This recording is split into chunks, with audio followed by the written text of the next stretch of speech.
ክርስቲያን ለአእምሮ ህመም ሊዳረግ ይችላል ክርስቲያን አእምሮ ይታመማል እግዚአብሔር ይፈውሳል ከአእምሮ ህመም ጋር ስኖር አሁን 30 አመት ሞላኝ መድኃኒት እየወሰድኩ ነው ያለሁት በክፉ መንፈስ ነው የሚመጣው አእምሮ ህመም ጨጓራውን እንደሚያመው ሁሉ አእምሮም ሊታመም ይችላል 350 በላይ የሚሆኑ የአእምሮ ህመም አይነቶች አሉ ሴቶችን ብቻ የሚያጠቃ የአእምሮ ህመም አይነት አለ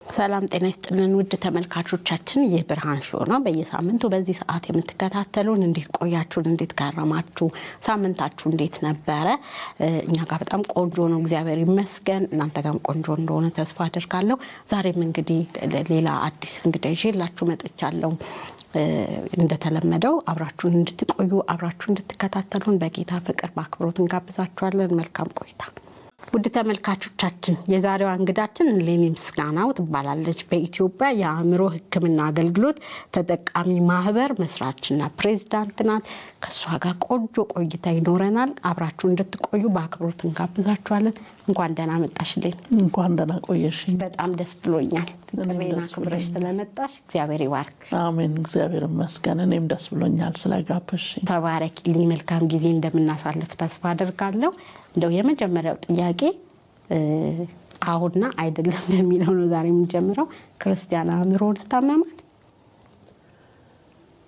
እንግዲህ ከአእምሮ ህመም ጋር እንደሚኖር ሰው እና እግዚአብሔርን እንደሚወድ እግዚአብሔርን እንደተቀበለው እንደሚያምን ሰው እንደ ክርስቲያን ሰው እኔ ምስክር ነኝ ክርስቲያን ክትባት አልወሰደም ለአእምሮ ህመም ለመጋለጥ ወይም ደግሞ የአእምሮ ህመም ውስጥ ላለማለፍ ክትባት የወሰደ ሰው የለም ክርስቲያን ብቻ ሳይሆን ሌላውም ሰው በሙሉ ክትባት የወሰደ ሰው የለም እንግዲህ ቴክኖሎጂ የሚያመጣው አይታወቅም ግን እስካሁን ባለን ሳይንሳዊ መረጃ መሰረት ክትባት የለውም ስለዚህ ማንንም ሰው ለአእምሮ ህመም ተጋላጭ ሁኔታዎች ሲያጋልጡት ለአእምሮ ህመም ሊዳረግ ይችላል ክርስቲያን እንደ አንድ የህብረተሰብ ክፍል የአእምሮ ጉዳት የሚያስከትሉ ሁኔታዎች ሲገጥሙት አእምሮውን ሊታመም ይችላል እግዚአብሔር አይፈውስም አይደለም እግዚአብሔር ይፈውሳል ግን ከአእምሮ ህመም ጋር ደግሞ ሌሎች የህክምና እርዳታዎችን የስነ ልቦና ድጋፎችን እያደረገ የሚኖርም ሰው ደግሞ አለ ግን በዚሁ አያይዤ መጠየቅሽ በቃ አእምሮ ይታመማል ክርስቲያን አእምሮ ይታመማል ለመጀመሪያ ሰው እንዲዝልኝ መፈልገው ተመልካቾቻችን አእምሮ ይታመማል ክርስቲያን ግን ብዙዎቻችን አእምሮ ህመም ከየት እንደሚመጣ አናውቅም እና ብዙ በመንፈስ ነው የሚመጣው በክፉ መንፈስ ነው የሚመጣው ብለን እንዛለን በክፉ መንፈስ ነው የሚመጣው አእምሮ ህመም እንግዲህ ከባድ ጥያቄ ነው ይሄ ትንሽ ለይተን ማየት ያለብን ይመስለኛል አንዳንድ ጊዜ በአጋንንት ተጽዕኖ ስር ያሉ ሰዎች ወደ ቤተክርስቲያን መተው አገልጋዮች ጸልየውላቸው በአጋንንት ስርዓት ውስጥ ያሉ ካሉ አንዳንዶቹ የአእምሮ ህመም ምልክቶችን ሊያሳዩ ይችላሉ ሲጸለይላቸው የአጋንንት ከውስጣቸው ሲወጣ ተጽዕኖውን ይዞ ስለሚወጣ የመጣባቸው ጉዳይ በዛ መልኩ ሊስተናገድ ይችላል ግን አንድ ማወቅ ያለብን ትልቅ ነገር ምንድነው አእምሮ የአካላችን አንዱ ክፍል ነው ልክ ሌሎች አካላቶቻችን እንደሚታመሙ ሁሉ ጨጓራችን ስኳር ደም ብዛት እንደሚያመን ሁሉ አእምሮአችንም የአእምሮአችን የሰውነታችን አንዱ ክፍል ነው ስለዚህ ሊታመም ይችላል ሲታመም ወደ መፍትሄ መሄድ መቻል አለብንና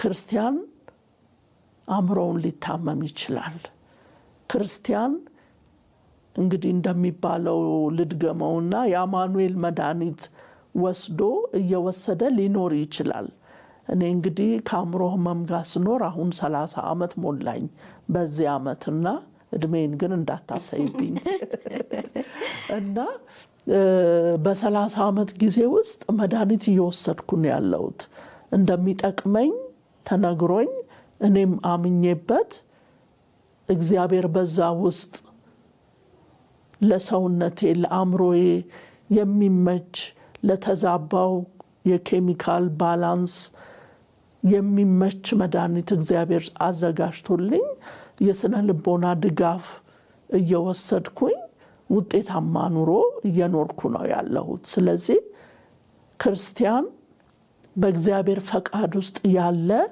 ቶታሊ ከእግዚአብሔር ሐሳብ ጋር እየተስማማ እግዚአብሔርን እየወደደ ለእግዚአብሔር ተሰጥቶ ያገለገለ ጨጓራውን እንደሚያመው ሁሉ አእምሮም ሊታመም ይችላል። ይሄንን ግንዛቤ መውሰድ ይኖርብናል። በጣም ጥሩ። አሁን ቅድም እንዳልሽኝ ይሄ የኬሚካል መዛባት አእምሮአችን ውስጥ ይመጣል። ልክ ጨጓራችን ጋዝ ረጨ ወይ ባክቴሪያ አለ እንደምንለው አእምሮአችን ውስጥ የሆነ something wrong ሲሆን ይታመማል፣ ስለዚህ ይታከማል። ስለዚህ የበሽታው መንስኤ የምንለው ምንድነው? በትክክል እንግዲህ የአእምሮ ህመም መንስኤ ለእያንዳንዱ የአእምሮ ህመም አይነት ይሄ ነው መንስኤው ተብሎ በአራት ነጥብ የተደመደመ ነገር የለም። አሁን ባለበት የሳይንስ የደረስንበት ደረጃ ግን መላምቶች አሉ። ምክንያቱም ብዙ ሚሊዮን ሰዎች ላይ ጥናት ተሰርቶ አሁን የአእምሮ ህመም የሚያጠኑ ሰዎች የሚማሩ ሰዎች ይሄን ምልክት የሚያሳይ ሰው ይሄን አይነት የአእምሮ ህመም አለው ማለት ነው ብለው የደረሱበት ብዙ ጥናቶች አሉና ስንመለከተው በአራት ነገር መክፈል እንችላለን። አንደኛው ስነ ህይወታዊ ነው። የአእምሮ ህመም መንስኤ ስነ ህይወታዊ ሊሆን ይችላል ወይም ባዮሎጂካል ሊሆን ይችላል። ሁሉም ህመም አይደለም። አንዳንድ የአእምሮ ህመሞች በዘረመል የሚመጡ አሉ። በዘረመል መዛባት፣ አንዳንዶቹ ደግሞ በዘር የሚተላለፉ በጄኔቲክስ ኤክስፕሌን የሚደረጉ አንዳንድ የአእምሮ ህመሞች አሉ። ሁሉም አይደለም። ባይዘዌ አሁን በተደረሰበት ጥናት ከ350 በላይ የሚሆኑ የአእምሮ ህመም አይነቶች አሉ። ትንሽ አይደለም፣ ብዙ ቁጥር ነውና ከ350 በላይ በደንብ ምልክቶቻቸው የተለየ መፍትሄዎቻቸው የተለየ ከ350 በላይ የሚሆኑ የአእምሮ ህመሞች አሉና አንዳንዶቹ በባዮሎጂካል ምክንያት የሚመጡ ናቸው። ለምሳሌ እኔ የምቸገርበት የባይፖላር ህመም ነው የሚባለውና የባይፖላር ህመም ያለበትን ሰው አንጎልና የአእምሮ ህመም የሌለበትን ወይም ደግሞ ባይፖላር የማያመው ሰው አንጎልን ሲያወዳድሩት የሚገርምሽ ነገር ልዩነት አለው። በአንጎል ደረጃ በስነ ህይወታዊ ደረጃ ልዩነት አለው። የኬሚካል ኢምባላንሶች ይፈጠራሉ። ለምሳሌ በጣም ዲፕሬሽን ውስጥ ስንገባ በጣም ዝቅ የሚል የሆርሞን አይነት አለ። እሱ በሳይንስ የተረጋገጠ ስነ ህይወታዊ ነው። ሌላው መንስኤ ብለን ማንሳት የምንችለው ማህበራዊ ምክንያት ነው። በማህበራዊ ችግሮች ምክንያት አንድ ሰው ለአእምሮ ህመም ሊጋለጥ ይችላል። ማህበራዊ ስንል የቤተሰብ አስተዳደግ ሊሆን ይችላል፣ ጦርነቶች ሊሆኑ ይችላሉ፣ አጋላጭ ሁኔታዎች ሊሆኑ ይችላሉ፣ የኖርንበት ማህበረሰብ ባህል፣ እይታዎች፣ እሴቶች ሊሆኑ ይችላሉ። እነዚህ ሁሉ ተጨማምረው ማህበራዊ ምክንያቶች ሆነው አእምሮ ህመም እንዲከሰት ማድረግ ይችላሉ። ይሄ በማህበራዊ ነው። ሌላው ሞር ፐርሰናል የሆነ ስነ ልቦናዊ ምክንያቶች አሉ። በስነ ልቦናዊ ጫና ምክንያት የሚመጡ የአእምሮ ህመም አይነቶች አሉ። ይሄ ማለት እንግዲህ ለጭንቀት የሚዳርጉ በጣም ለትሮማ የተጋለጡ ሰዎች ሬዚሊያንሳቸው እንዲህ ጫናን የመቋቋም ኃይላቸው የተዛባባቸው ሰዎች ስነ ልቦናዊ ውቅራቸው ያንን ያንን ተግዳሮት የመጋፈጥና አልፎ የመሄድ ችሎታ የሌላቸው ሰዎች በስነ ልቦናዊ ጫና አእምሮ ህመም ሊታመም ይችላል። የመጨረሻውና አሁን ሳይንሱ እየተቀበለው የመጣው ምክንያት ስፒሪቹዋል ነው። ይሄ ማለት የአእምሮ ህመም በሙሉ ስፒሪቹዋል ምክንያት አለው ማለት ሳይሆን ልክ ችግሩ አንዳንድ ጊዜ መንፈሳዊ እንደሚሆነው ሁሉ ቅድም የገለጣቸው ባጋንንት ተጽዕኖ ስር ያሉ ሰዎች መፍትሄው ስፒሪቹዋል ሊሆን ይችላል። ይሄ ግን ከስንት አንዴ ነው። በኋላ ምናልባት ታነሻዋለሽ። አገልጋዮቻችን እነዚህ ሁለቱን የመለየት ኃላፊነት አለባቸው። በጣም ጥሩ። ጌታ ኢየሱስ ይባርክሽ። በደንብ ነው ያብራራሽልኝ። ግን የአእምሮ ህመም የሚከሰትባቸው እድሜዎች ወይ የሆነ የተለየ ዘር ክልል ማለት ምን ለይበት ነገር አለ ወይ? እንትናን ይዘዋል በዚህ እድሜ በዚህ ጾታ ብለን መለየት እንችላለን? እንግዲህ ከመጨረሻው ልጀምር። በጾታ ደረጃ ለምሳሌ ሴቶችን ብቻ የሚያጠቃ የአእምሮ ህመም አይነት አለ። ይሄ የአእምሮ ህመም አይነት ፖስት ፓርተም ዲፕሬሽን ይባላል። የሚመጣው ከወሊድ ጋር ተያይዞ ነው። አንድ እናት ከወለደች በኋላ ባሉት የመጀመሪያ ወራት ውስጥ ከባድ የሆነ ድባቴ ውስጥ ልትገባ ትችላለች። ልጇን እስካለ መፈለግ ማጥባት አይደለም በቃ እስካለ መፈለግ መሞት እስከመፈለግ እሱ እንዲጠፋ እስከመመኘት ድረስ የሚያደርስ ፖስት ፓርተም ዲፕሬሽን የምንለው ከድህረ ወሊድ በኋላ የሚመጣ የአእምሮ ህመም አይነት አለ። ይሄ አሁን ያው ኦብቪየስ ነው፣ ሴቶችን ነው የሚያጠቃው። ከዛ ውጪ ግን ሴትም ወንድም ላይ የአእምሮ ህመም ሊከሰት ይችላል። የትኛውም ዘር ፈረንጅ ይሁን አበሻ ይሁን ጥቁር ይሁን የትኛውም ሰው ላይ የመከሰት እድሉ እኩል ነው። ግን አንዳንድ ሁኔታዎች ለምሳሌ ድህነትን ስናይ ድህነት አንድ ሶሻል ምክንያት ነው፣ ማህበራዊ ምክንያት ነው። በድህነት ምክንያት ጫና የሚበዛባቸው ሰዎች ያላደጉ ሀገራት ውስጥ ያሉ ሊሆኑ ይችላሉ። ያ ጫና ተጨማሪ ተጋላጭነት ይጨምርባቸዋል። ስለዚህ አንዳንድ ህመሞች ስታቲስቲኮች እንደሚያሳዩት አንዳንድ የህመም አይነቶች ካደጉ ሀገራት ይልቅ በማደግ ላይ ያሉ ሀገራትን የሚያጠቁ አሉ። ይሄ ግን ከዘር ጋር ከማንነት ጋር የተያያዘ ሳይሆን ማህበራዊ ተጋላጭነትን የሚጨምሩ ነገሮች አሉ በእኛ መሃል። አሉታዊ አመለካከቱን ብትወስጂ በተለይ ባላደጉ ሀገራት ውስጥ የአእምሮ ህመም እንደ እግዚአብሔር ቁጣ፣ እንደ ቅጣት፣ እንደ ኃጢአት ቅጣት የመጣ ተደርጎ ስለሚታሰብ የታመሙት እንኳን ወደ ሕክምና ሄደው ወይ ወደ ሌላ መፍትሄ ሄደው መፍትሄ እንዳያገኙ ይይዛቸዋል። ባደጉ ሀገራት እነሱም ያን ጊዜ አልፈውታል። በርግጥ የዛሬ 70-80 ዓመት እኛው ያለን አሁን አብዛኛው ህብረተሰብ ያለው አመለካከት ነው እነሱም ጋር የነበረው። ግን በብዙ ጥናቶች በቴክኖሎጂ በመታገዝ የማህበራዊ ጉዳዮች እያደጉ ሲሄዱ ስቲግማው ይሄ አሉታዊ አመለካከት የምንለው እየቀነሰ መጥቷል እነሱ ጋር። እኛ ጋር ግን አሁን በቃ ምን ላይ ፒኩ ላይ የደረሰ ይመስለኛል። እና እንደዚህ አይነት ሁኔታዎች አንድን የህብረተሰብ ክፍል ከሌላው የህብረተሰብ ክፍል ለአእምሮ ህመም ተጋላጭነቱን ይጨምራሉ እንጂ እንደ ሰው ስናስብ ማንኛውም ሰው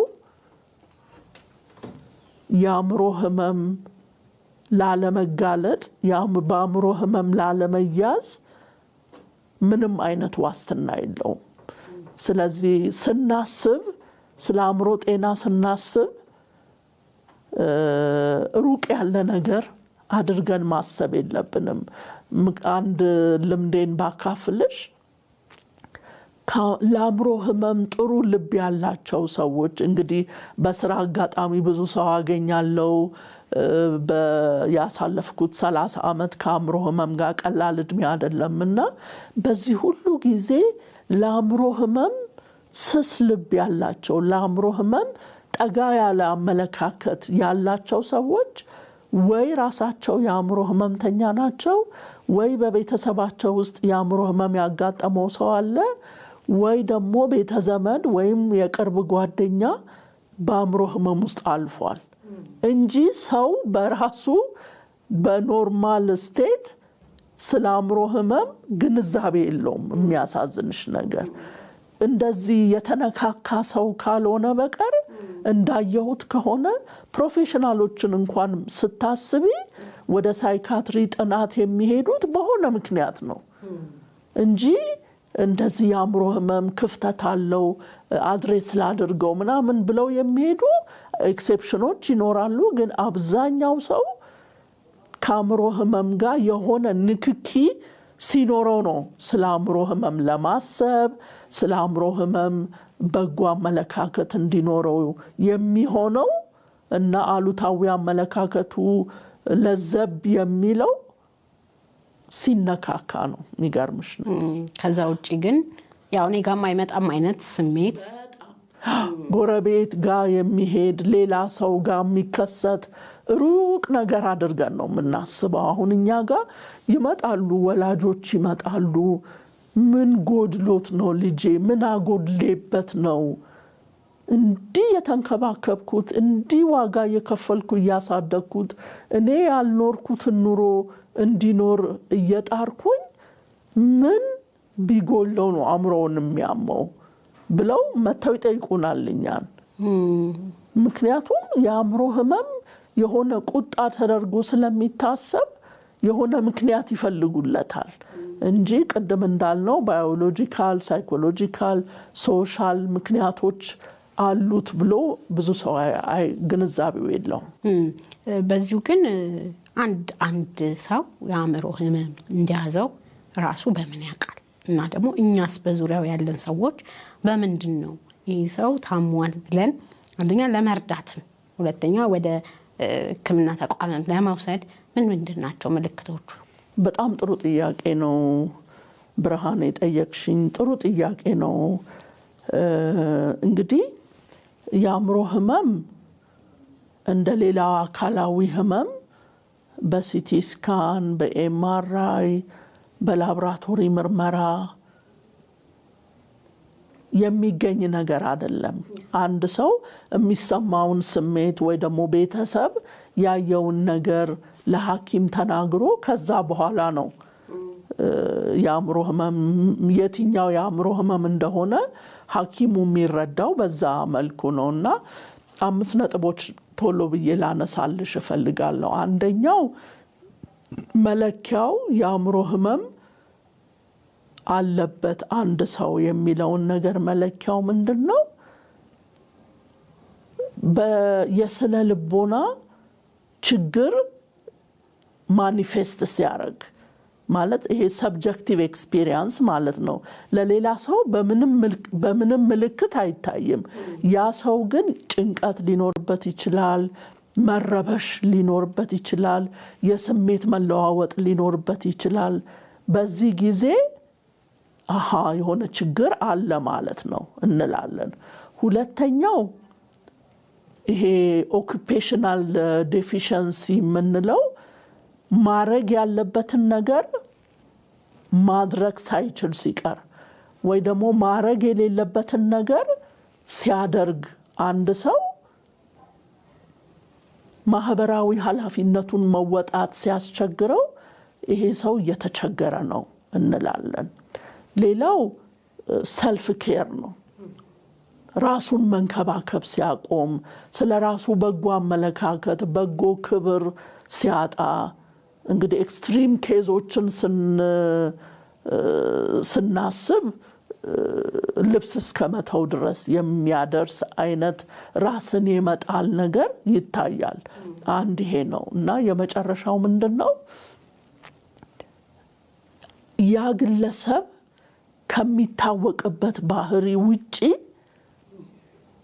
የባህሪ ለውጥ ሲያሳይ ይሄ ሰው ተቸግሯል ማለት ነው ብለው ይሄንን መልከታ መውሰድ ይቻላልና ብዙ ጊዜ ምን ይባላል የሚገርምሽ ነገር ሌላው የሰውነት ክፍላችን ሲታመም አእምሮአችን ይነግረናል አእምሮአችንን ሲታመም ግን ማን ይነግረናል የሚል ጥያቄ አለ እኔ ግን ሙሉ ለሙሉ ጤናማ ጥያቄ ነው ብዬ አላስብም ምክንያቱም ከነገርኩሽ ከ350 በላይ ከሆኑ ህመሞች መካከል ቶታሊ ኢንሳይት የሚከለክሉ ከገሃዱ ዓለም ውጪ የሆነ እይታ ከገሃዱ ዓለም የተፋታ አስተሳሰብ የሚኖራቸው ትንሽ ፐርሰንት ነው አሁን ጥናቶች እንደሚያመለክቱት በተለይ መንገድ ላይ የምናያቸው ልብስ ትተው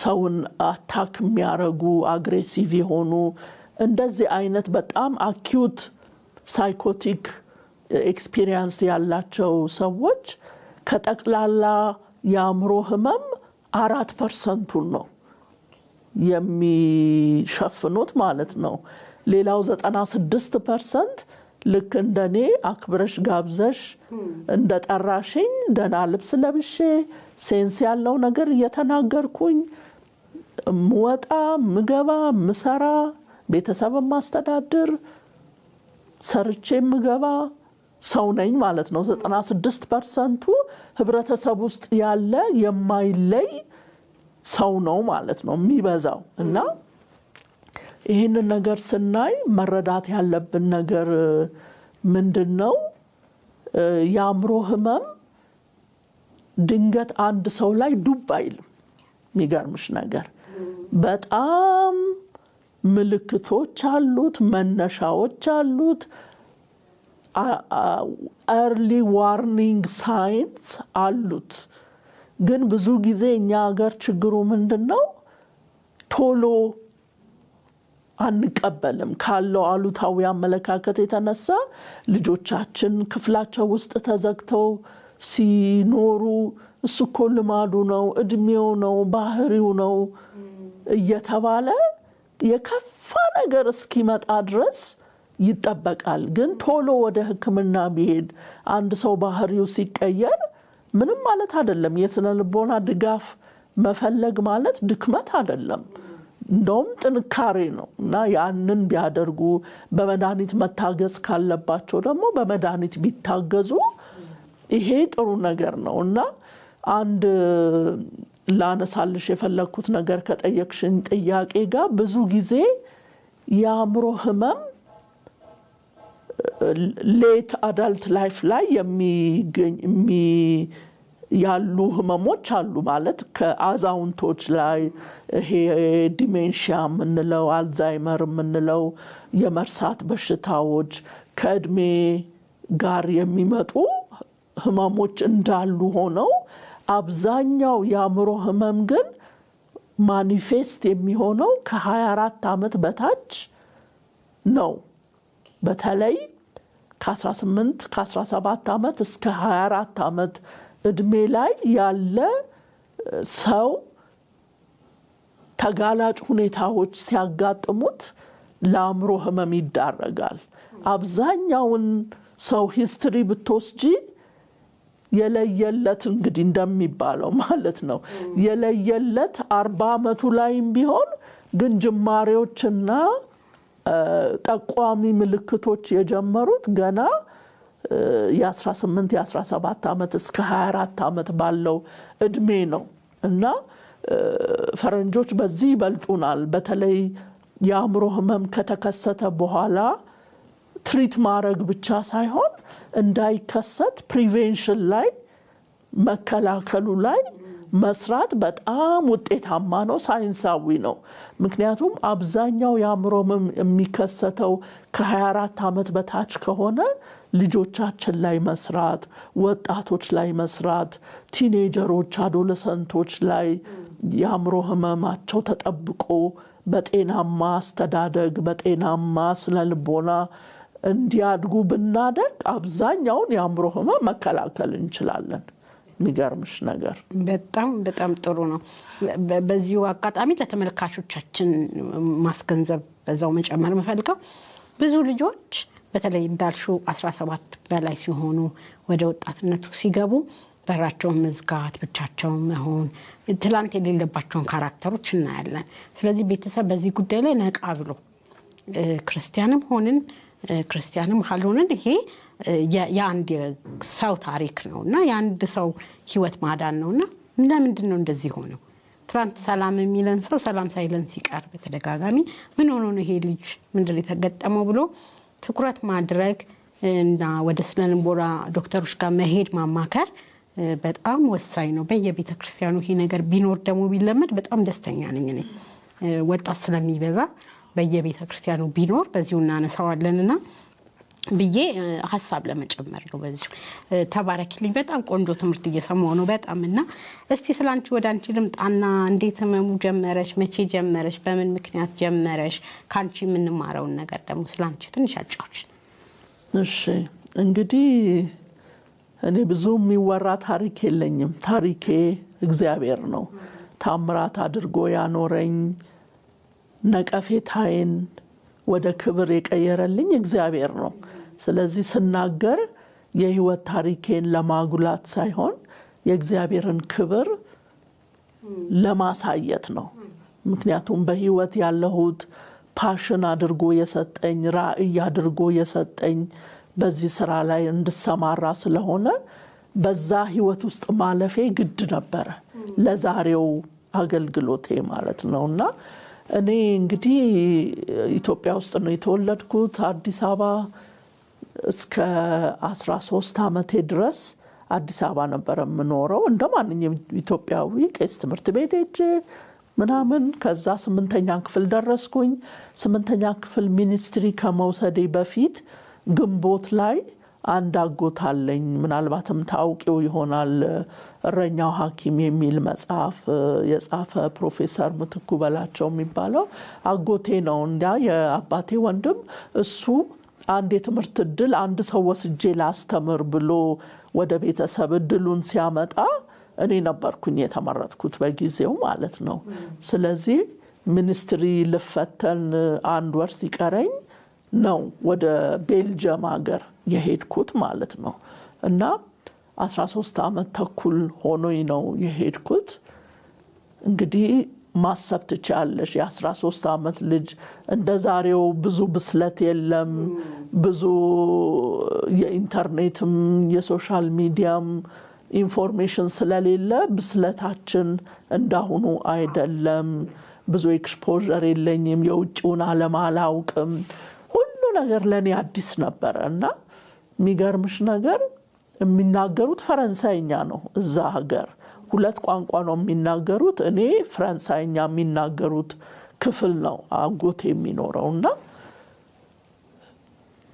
በጣም ቻሌንጅ ሆነብኝ ሁሉ ነገር ቻሌንጅ ሆነብኝ አንደኛ የእድሜውም ጉዳይ አለ አዲስ ባህል አዲስ ቋንቋ አዲስ ሃይማኖት ሁሉ ነገር አዲስ ነበር እና ፈረንሳይኛ ትምህርት ቤት አልገባሁም ያጎቴ ሚስት የዛው ሀገር ዜጋ ናት ቤልጂየማዊት ናትና እሷ ነበረች ቤት ውስጥ የምታስተምረኝና ግንቦት 14 ሄጄ መስከረም ላይ መደበኛ ትምህርት መጀመር ነበረብኝ በፈረንሳይኛ እንግዲህ አስቢው 4 ወር ከመናምን ውስጥ ማለት ነውና እኔ ገርመኛል አሁን ዞር ብዬ ሳስበው እንደ ልሳን የተሰጠኝ ሁሉ ይመስለኛል የሚገርምሽ ነገር እንግዲህ አስቢው በ4 ወር ውስጥ አንድ ቋንቋ አንድ ቃል ማላቀው እንኳን ፈረንሳይኛ አይደለም እንግሊዘኛ የራሱ ከማንም ኢትዮጵያዊ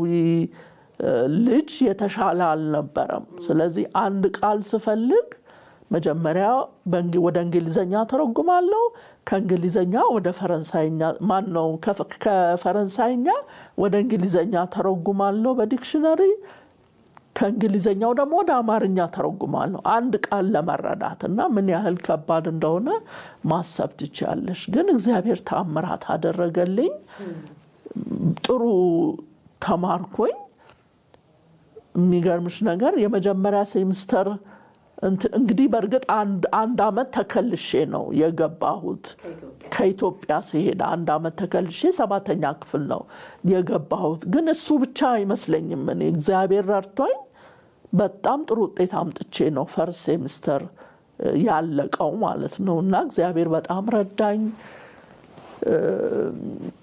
የሚገርምሽ ነገር እንዳሁኑ አይደለም ይሄ ወደ ውጪ የመሄድ ግሎባላይዜሽኑ ምኑ ያኔ ሁሉም በኮርነሩ ነው የሚኖረውና ብዙ የውጪ ዜጎች አልነበሩም ተዛ ትምህርት ቤት ማለት ነው የውጪ ዜጋ ስልሽ ጥቁር ሳይሆን ሌላ ዜጋ ራሱ የለም እንዳለ የትንሽ የገጠር ከተማ ናት እንዳሉ ቤልጅየም ዜጎች ናቸው ያሉትና አዲስ ነው ለነሱ በቃ ጥቁር ሰው ማየት በጣም አዲስ ነው የሚለቅ ይመስላቸዋል ጸጉሬ በጣም ይገርማቸዋል ካላቸው ጥቂት ኢንፎርሜሽን ደግሞ ዛፍ ላይ ምንኖር ነው የሚመስላቸው ያ ምንም ስልጣኔ ምናቅ አይመስላቸውም አንዴ እንደውም አንዱ እንዴ እናንተ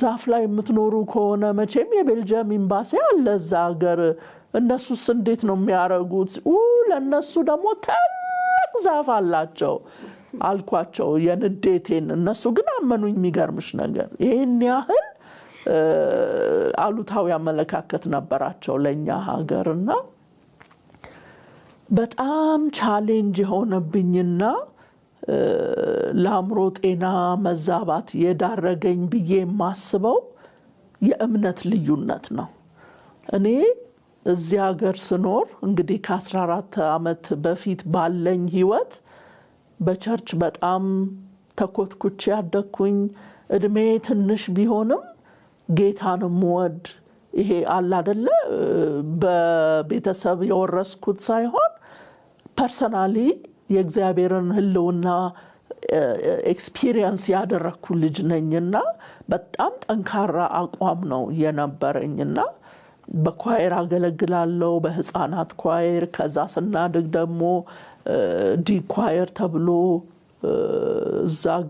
እዛ ማገለግል ነበር አስተምራለሁ ስነ ጽሁፍ ሳተፋለሁ ድራማ ላይ ሳተፋለሁ በቤተክርስቲያን ዙሪያ ያደኩ ልጅ ነኝና እዛ ሲሄድ ግን አጎቴና ያጎቴ ሚስት እግዚአብሔርም ሰይጣንም የለም የሚሉ ፓጋኖች ናቸው አሁን ኤቲስት ነው መሰለኝ የሚባሉትና እሱ ባልከፋ በተውኝ ነን ግን ያጎቴ ሚስት ምን ትለኛለች በቃ አንቺ አሁን እድል አግኝተሻል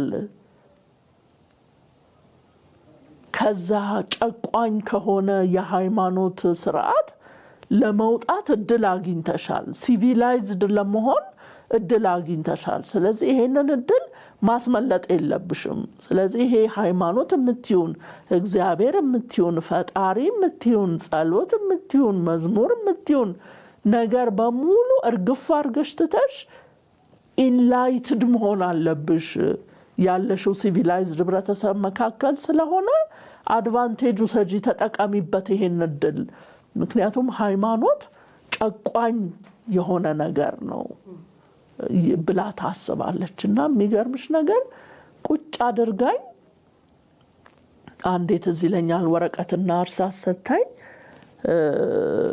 እግዚአብሔር አለመኖሩን የምታውቂበት 10 ነጥቦች ዘርዝሪ ብላ ወረቀት ሰጣኝ ሄደች ማለት ነውና በቃ ግራ ተጋባው ካልጻፍኩኝ ልጠየቅ ነው በጣም ነው ደሞ መፈራት በጣም ትናገራለች እሷን ማሳዘን አልፈልግም በአንድ በኩል ደሞ የቀመስኩት የእግዚአብሔር ህልውና አለ በጣም ጭንቅ ውስጥ ገባሁኝና ያስመዘገቡኝ ትምህርት ቤት ራሱ ለብቻው የኤቲስቶች ትምህርት ቤት ነው። አቴኔሮዋ ያልዶዊ ይባላልና የምንማረው ነገር ራሱን የቻለ የፊሎሶፊ ክፍል አለን። እንግዲህ በዛ እድሜ በ14 በ15 ዓመት ፊሎሶፊ ያስተምሩናል፣ ኤቲክስ ያስተምሩናል። ይሄ ሁሉ የኤቲስት አመለካከትን የሚያንጸባርቅ እንግዲህ ለፈተና ብዬ ከእግዚአብሔር ቃል እኔ ከማምንበት ነገር ውጪ ያለ ነገር ሁሉ ጽፋለሁ ለፈተና ለማርክ ብዬ ማለት ነው። እና መጀመሪያ አካባቢ ብዙም ምንም አይመስለኝም ነበር። በቃ አደርጋለሁ። በግሌ ደግሞ ክፍሌ ስገባ ደግሞ እግዚአብሔር ጸልያለሁ፣ መዝሙር ሰማለሁ። የመለሰ ወጉን ካሴቶች ይላክልኝ ነበር ያኔ ተጻጽፌ እሱን ሰማለሁ ምናምን። የሆነ ሰዓት ላይ ግን በቃ ከአቅሜ በላይ ሆነ። በቃ መሸከም ከምችለው በላይ ሆነ ጫናው ማለት ነውና በቃ ጥያቄ ውስጥ ገባው። የጉርምስና እድሜው አለ። እኔ ማን ነኝ? ምንድነኝ? የት ነኝ? ከየት መጣው? የሚሉትን ጥያቄ መጋፈጥ በጣም ከበደኝ እና ፍንጮች ነበሩ። ቅድም ያልኩሽ ነገር በህይወቴም ያየሁት ነው። ፍንጮች ነበሩ። ቶሎ ቢደረስልኝ እንደዛ ከባድ የሆነ የአእምሮ ህመም ውስጥ ሳልገባ ቢደረስልኝ ጥሩ ነበር። ግን አላወቁልኝም። ብቻዬን መሆን ሳበዛ እኔ ነኝ እንግዲህ ቤት ውስጥ ኩክ ማረገው፣ እሱንም ስተው በቃ ከቤተሰብ ጋር ጊዜ ማሳለፍ አልፈልግም። በተቻለ መጠን ማውራት አልፈልግም ከነሱ ጋር። ለብቻዬ ሆኜ ጭንቅ ያለኝ ለብቻዬ መሆን ነበር የምፈልገው። አሁን እነዚህ ነገሮች ሲከሰቱ እንትንም ወጤቴም ጥሩ አልነበረም። ትምህርት ቤት ምን ሆነች ብሎ የጠየቀ እንኳን የለም። ይሄ ነገሮች ጫናዎች እየበዙ ሲሄዱ በቃ ነርቨስ ብሬክዳውን አደረኩኝ ማለት ነው። በቃ አንድ ቀን በቃ ቶታሊ ከገሃዱ ዓለም የተለየ እይታ ውስጥ ገባው። እኔ ቤልጅየም የመጣሁት ለመማር ሳይሆን ቤልጅየምን ከመጨረሻው ዘመን እልቂት ለመታደግ እንደሆነ እግዚአብሔር የተለየ ተልኮ ሰጥቶኝ እንግዲህ የህመሙ ምልክት ነው። ያኔ አላቅም ይሄንን ያኔ ግን አሁን ስረዳ ሐኪሞችም ሲያስረዱኝ የህመሙ ምልክት ነው እንጂ እኔ ድንገት የተቀበልኩት ተልኮ ኖሮ አይደለም። እና ቶታሊ ከገሃዱ ዓለም ተለየሁኝ። ትምህርት ቤት አልሄድም፣ ከክፍሌ አልወጣም፣ ልብስ ተውኩ። እዛው ክፍሌ ውስጥ ራቆቴን ነው የምሆነው። ምንም ንጽህና የለም። ሽንት ቤት አልሄድም፣ ሁሉ ነገር እዛው ነው። ቶታሊ ከአሁን ማስታወስ ቢከብደኝ አይነት ኑሮ ኖርኩኝ ማለት ነው። ምን ያህል እንደቆየው አላቅም። በዚህ ሁኔታ ውስጥ ሳምንት ይሁን 2 ሳምንት ይሁን አላቅም። ምግብ አልበላም፣ ሰው አላስገባም ክፍሌ ውስጥ። በቃ በዚህ መልኩ መጨረሻ ላይ ትዝ የሚለኝ ነገር የሆኑ ጎረምሶች መተው እጅና እግሬን በጣም ኃይል ነበረኝ፣ ኦቨር ኃይል ነበረኝና በግድ ይዘውኝ መርፌ ወቅተውኝ በአምቡላንስ ተወስጄ መጨረሻ ላይ ስነቃ የነቃሁት ሆስፒታል ነው። ሆስፒታል ነቃሁኝ። እዛ 3 ወር ተኩል ያህል ተኛው። ከባድ ነበረ። እንዴት ብዬ ላስረዳ ህመሜን? እኔም የታመምኩት እግዚአብሔር ለየት አድርጎ እንደፈጠረኝ የዓለም መጨረሻ እንደደረሰ የሚገርምሽ ነገር ራእይን ሳነብ እየተፈጸመ እንዳለ ነው የሚመስለኝ። ስለ አርማጌዶን ጦርነት ሳነብ የሆነ ሀገር አርማጌዶን ጦርነት እየተካሄደ እንደሆነ ነው ማምነው። ሙሴና ኤልያስ ታዩ በሚለው ላይ ሙሴና ኤልያስ እንደሚያነጋግሩኝ፣ ሙሴና ኤልያስ የሆነ ነገር እንዳሉኝ በቃ ቶታሊ ከእይታ ከገሃዱ ዓለም የወጣ እይታ ኖረኝና እንግዲህ የመጀመሪያ ጊዜያቶቹ ይሄንን ይመስላሉ።